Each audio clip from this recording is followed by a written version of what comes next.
Next in the news, Morocco. Moroccan protesters have held yet another rally against the government in the largest city, this one being Casablanca.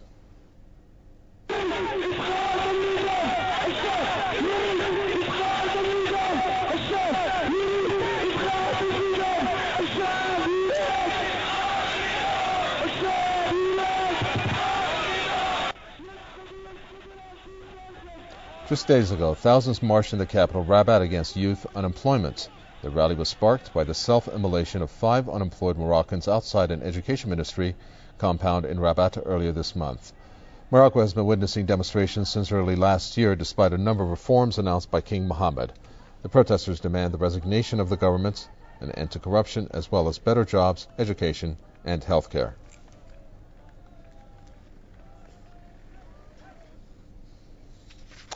Well, let's talk to the Minister of Communications and a government spokesman, Mustafa el-khalfi, who joins us from Rabat. Mustafa el-khalfi, thanks so much for joining us. These protests have been going on for quite some time, since early last year, based on our accounts. Why is it that people are not being appeased by the efforts that the government has made so far, in your opinion? In general, Morocco is an ongoing process of reform, and the people in the street, and mainly youth movements, is waiting to see the impacts of the economic, social, and political reforms. We made huge progress in having a constitutional reform and the transparent election that bring the opposition party, PGD, into the government. But the people are waiting to see what's the implications, what's the impacts of the new policies on their daily life. Now, last week, the chief of the government, Mr. Ben Kilan, has presented his programs and policies to deal with fighting corruption, dealing with economic and social problems. So this is an ongoing process of reform, and we understand that the youth movement mainly is waiting to see these reforms.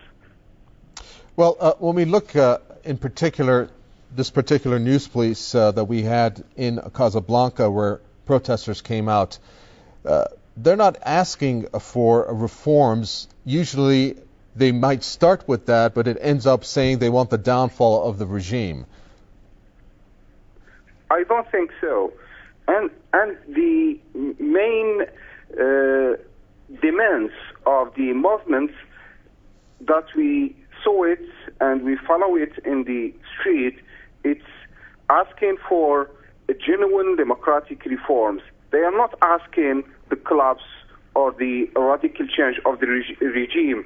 Morocco is in a third path of change, not revolution, and in the same time not continuing in the past way of government.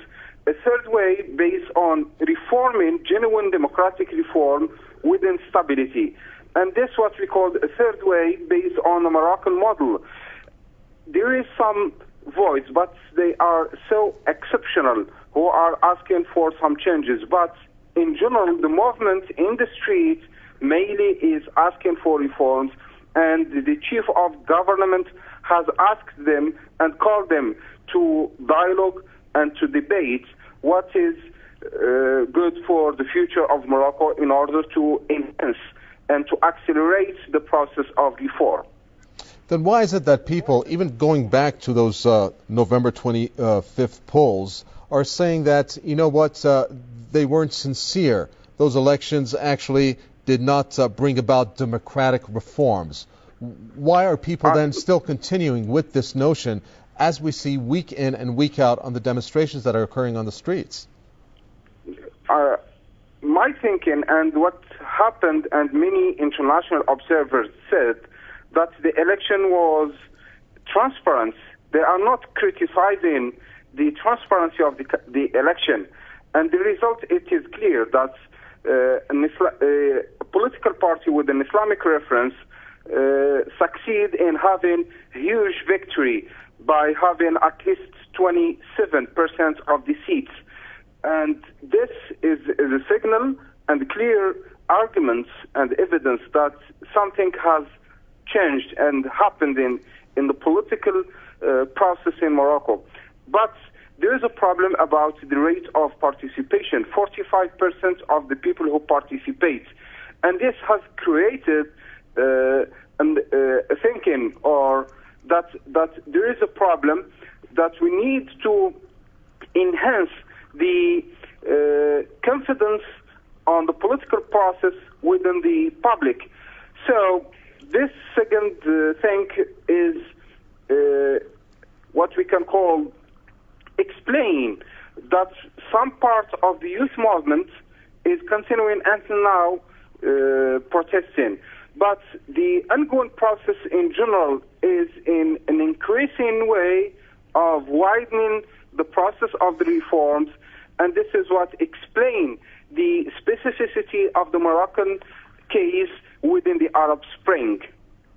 And finally, if you can, do you think that with the new appointees that were made on January the 3rd, I know you were given also a title then, along with a number of other ministers in the government, that you will be able to basically put into motion anything that will put an end to corruption, create jobs, especially, as we were mentioning here, in education and healthcare and for the youth?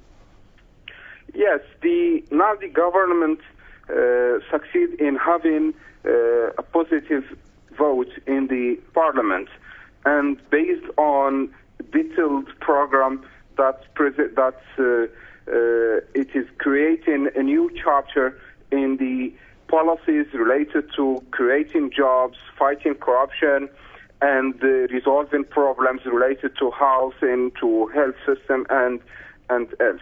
So now the people are waiting to see the government is working and providing the necessary services for them.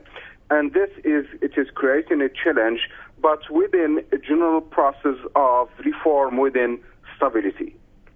Okay, thank you so much. Mustafa el-khalfi, government spokesman and Minister of Communication for Morocco. We appreciate your statements.